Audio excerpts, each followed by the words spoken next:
It's been 13 months since Governor Cuomo declared a state of emergency for the subway system.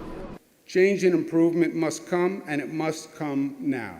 The executive order authorized a surge in repair work to reverse a plague of breakdowns that caused a spike in delays. But on Wednesday, some MTA board members questioned why a $15 million contract to test a wireless signal system had been awarded under the state of emergency, bypassing the normal approval process.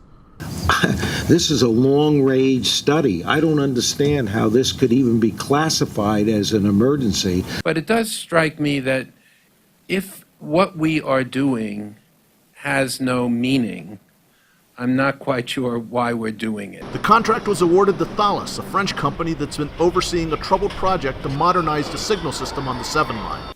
I just don't see how that's the response to an acute and imminent emergency that threatens life and property. To the extent it is, then pretty much everything we do is an acute and emergency response. But MTA Chairman Joe Lota defended acting outside normal procurement rules, saying the wireless signals being tested under the contract could significantly improve service. We have been in an unstated state of emergency, I think, for probably 25 to 30 years. We finally now are zooming up to be able to deal with the problems. Transit officials say thousands of track defects and signal parts have been repaired and that more clogged subway drains are being cleared. But they concede that major incidents which delay 50 or more trains remain a problem. Riders we spoke with say they're not seeing progress. It's getting worse. Horrible. For me, they're not doing anything. As for when the state of emergency might draw to a close, the MTA chairman said there's no timetable for that. It doesn't matter where I am and no matter what I do, I'm going to act as if everything is an emergency. One that riders hope will someday come to an end. In Manhattan, Jose Martinez, New York 1. The driver of this Uber is in a wee bit of trouble after relieving himself in a bottle as a passenger sat in the back. I'm just wondering, why aren't we moving? So I asked him, what's going on? Why aren't we moving? He's like, I'm really sorry, but I have to make pee. Uber dismissed the driver, but he's getting sympathy from others in the for-hire vehicle industry. They say the case underscores just how rough it can be for Uber, Lyft, and other for-hire drivers when nature calls. Pretty much, the city is the only one that can resolve this issue, and that's very easy, by just changing a sign and allow drivers to relieve themselves. The number of Uber, Lyft, and black car drivers in the city is nearing 100,000, but there are fewer than 20 designated FHV relief stands in Manhattan where those drivers can park for up to an hour to take care of their business. The number is multiplying very rapidly every single year, yet the relief stands are only 19. And once drivers park at those relief stands, they have to count on the mercy of businesses that welcome them, like El Barrio Car Service on East 116th Street. Drivers are working 24/7. If they're driving in the wee hours of the morning, where do they find the bathroom when everything's closed, but they're still taking you home? This makes it very difficult for drivers. There are far fewer yellow and green cab drivers, but they have an easier go of it when they gotta go. The Transportation Department has set aside 38 relief stands for them in Manhattan. Rochelle Carter's driver didn't wait for one of those stands Monday night as he relieved himself in a bottle at 40th Street and 7th Avenue. After initially asking him, what are you doing? And he's telling me that I'm peeing. Now I'm recording him because this is a safety hazard. It's all kind of things that are wrong here. The Taxi and Limousine Commission said the driver used poor judgment in his desperation, but the agency acknowledged that bathroom access is a real problem for drivers, resulting in health risks. As for Carter, she says she's through with Uber and other ride-sharing services, at least until she feels more assured of her safety. In Manhattan, Jose Martinez, New York 1. Panic swept across the Flatiron District when an 86-year-old steam pipe burst just before breakfast time, sending steam billowing 10 stories into the air and debris showering down on the neighborhood. Our superintendent came through, pounded on the doors and said, hey, everybody evacuate, use staircase B. And we went down. There's some firemen down at the bottom. The initial fear and confusion gave way to inconvenience and uncertainty after Mayor de Blasio announced that the pipe was lined with cancer-causing asbestos. I was thinking about this, I was scared about this to get a cancer or something.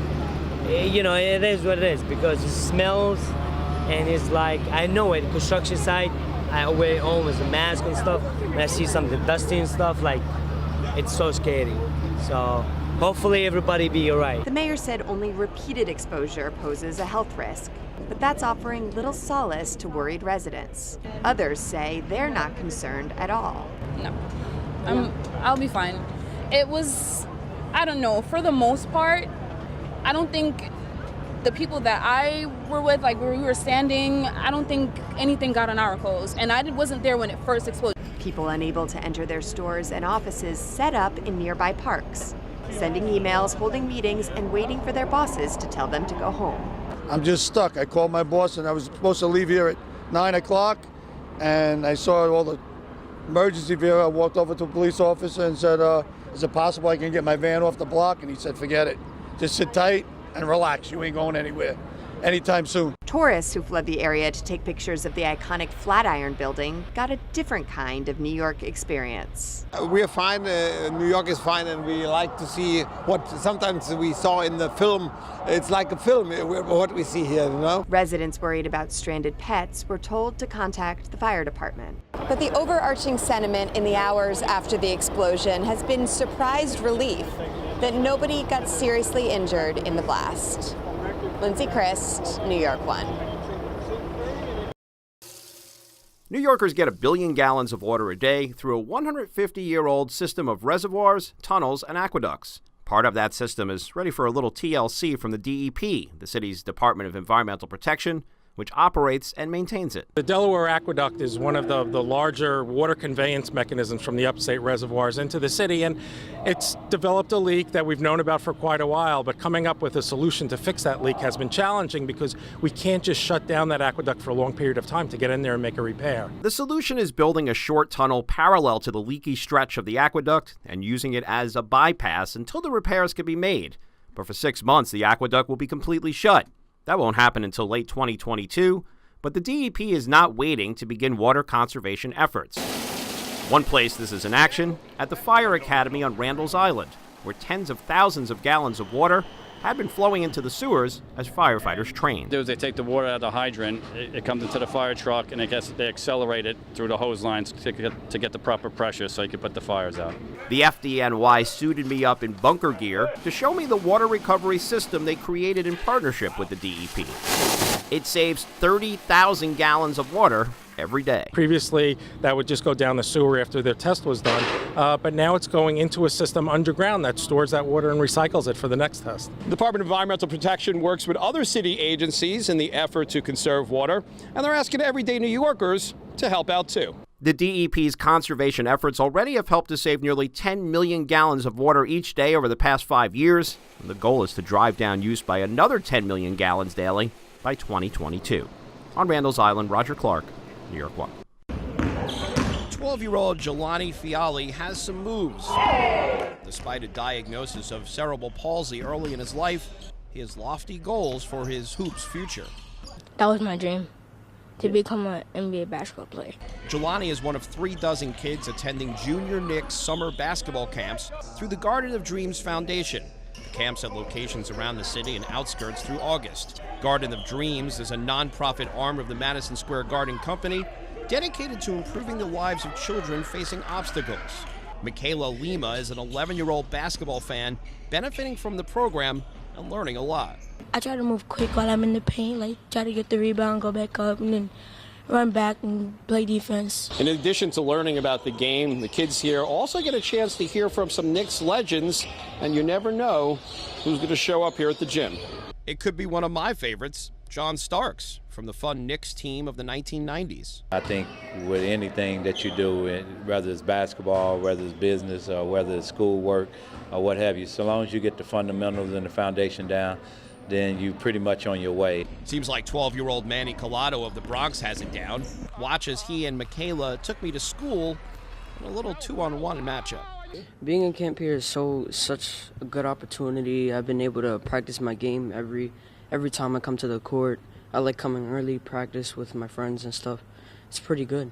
Find out more about the camps at nyknicks.com/camp. In Manhattan, Roger Clark, New York 1. It's a game generations of New Yorkers have played in every city neighborhood. All it takes is a rubber ball, a Spalding as folks around here call it, and a thin wooden bat. Originally, the bats were fashioned from broomsticks. It's stickball. In our day, we would just, you had a hot summer day, you were bored, you grabbed a ball, a stick, you went out and played ball. It was a lot of fun. The game isn't a big thing anymore thanks to more cars, organized sports leagues for kids, and video games keeping kids on the couch instead of outdoors. A hardcore group of players is keeping stickball alive and will play prior to the Brooklyn Cyclones Staten Island Yankees game at MCU Park Sunday at 3 p.m., along with a showing of Brooklyn native Jay Casato's film, When Broomsticks Were King. The crowds keep getting bigger, the attention that we're getting keeps getting bigger and bigger, so we hope it does kind of bring the sport back. When they play the game here on Sunday, there will be specific stickball rules, but honestly, the rules vary around the city depending on which neighborhood you grew up in. The Brooklyn guys, mainly from the Park Slope area, played in the street with a manhole cap for home plate and bases just like baseball. You get 2 swings, so a foul tip on the second swing is an out, no bunting or stealing bases, and no pitching. It's self-hitting, on a bounce or right out of the batter's hand. For guys who still play the game into their 50s, 60s, even 70s, it's a way to stay active and bring back memories of the old neighborhood. Twice a year we get together and we play. All the people come back from the neighborhood from Florida, Pennsylvania. Everybody comes back and we just keep it going and see each other. It's playing in Coney Island. I used to play here as a kid. This is a joy for me to come back. And play a game that Jay Casato says is as Brooklyn as Junior's cheesecake. Actually, part of the fabric of New York. That's an egg. In Brooklyn, Roger Clark, New York 1. Let's go Mets! Let's go! Mets fans filled with enthusiasm and optimism on opening day. Also filled with food, plenty of it. The tailgating beginning early outside Citi Field. Yeah, sausage and peppers, some peppers and onions over here.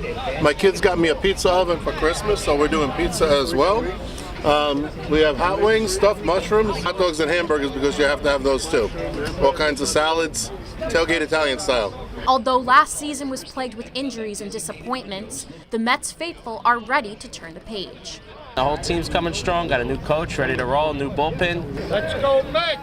For diehards like Thomas McDonough, it's a tradition. By his count, the Middle Village resident is attending his 39th opening day.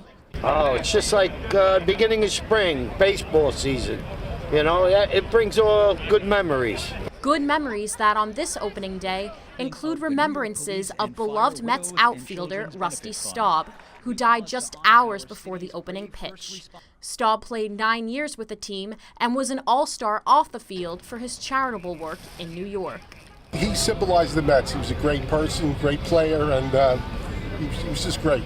Rusty Staub would have enjoyed the game, the Mets scoring an easy 9-4 victory over the St. Louis Cardinals. I thought it was great. I thought the Mets came out strong early. Noah Syndergaard pitching 6 innings for the win, becoming the second Mets pitcher ever to strike out at least 10 batters on opening day. Let's go Mets! The series will continue Saturday when Jacob deGrom will take the mound. At Citi Field, Kimberly Donahue, New York 1.